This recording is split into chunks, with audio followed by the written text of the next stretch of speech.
Good evening friends, कैसे आप लोग।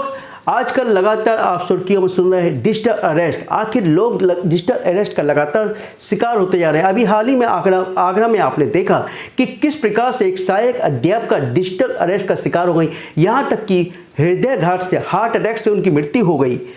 इसके अतिरिक्त आपने देखा कि किस प्रकार से डिजिटल अरेस्ट के द्वारा आपको कॉल किया जाता है, यहाँ तक कि उन जो मालती वर्मा थी उनके पास कॉल किया गया कि आपकी बेटी सेक्स स्कैंडल में पकड़ी गई है, यदि आप इसको छुड़वाना चाहती हो तो मेरे अकाउंट में तुरंत 15 मिनट के अंदर 1 लाख रुपए ट्रांसफ़र कर दीजिए।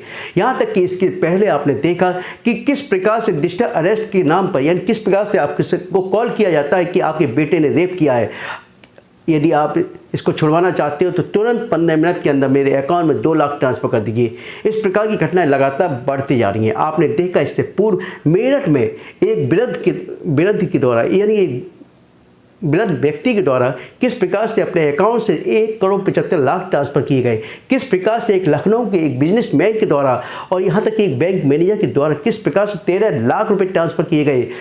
तो इस प्रकार की घटनाएं लगातार डिजिटल अरेस्ट के नाम पर बढ़ती जा रही हैं। आखिर इससे किस प्रकार से हम छुटकारा पा सकते हैं, किस प्रकार से हमको सतर्क रहने की आवश्यकता है।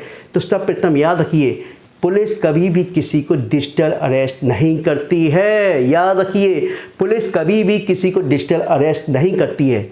दूसरा, यदि आपके पास कभी भी अनजान नंबर से वीडियो कॉल या व्हाट्सएप कॉल आए, कभी रिसीव मत कीजिए। तीसरी बात, जो भी नंबर 92 से स्टार्ट है उनको कभी भी रिसीव मत कीजिए। चौथी बात, यदि कभी भी डिजिटल अरेस्ट के नाम पर आपको कॉल करता है कोई भी, उसके खिलाफ तुरंत कंप्लेन कीजिए। तुरंत 1930 पे कंप्लेन कीजिए। यदि आप उस पर नहीं कर सकते तो cybercrime.gov.in पर कंप्लेन कीजिए। यदि आप इस प्रकार की गतिविधियों से जब यानी साइबर क्राइम को या 1930 को अवगत कराओगे, अर्थात टोल फ्री नंबर पर अवगत कराओगे, तो वह नंबर ब्लॉक भी होंगे और उनके प्रति कार्रवाई भी होगी। इसके अतिरिक्त जिसके जैसे कहा जाता है कि आपके बेटे को रेप में पकड़ा गया, तो सर्वप्रथम अपने बेटे से कांटेक्ट कीजिए कि बेटा कहाँ पर है।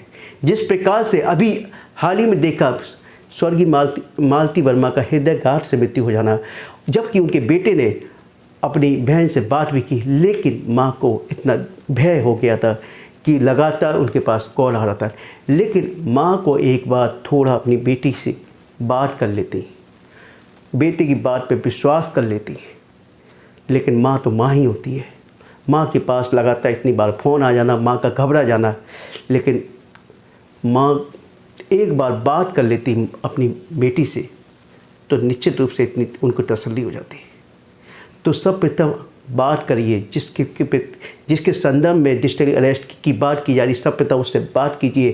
तो यदि आप उससे बात कर लोगे तो आपको मन को तसल्ली मिलेगी, मेरा बेटा सुरक्षित है, ये एक अनजान कॉल है। तो इस प्रकार की सावधानी अपने पास हमेशा रखिए। सावधानी रखोगे, सतर्क रहोगे, सेफ रहोगे। Okay, thank you, good night.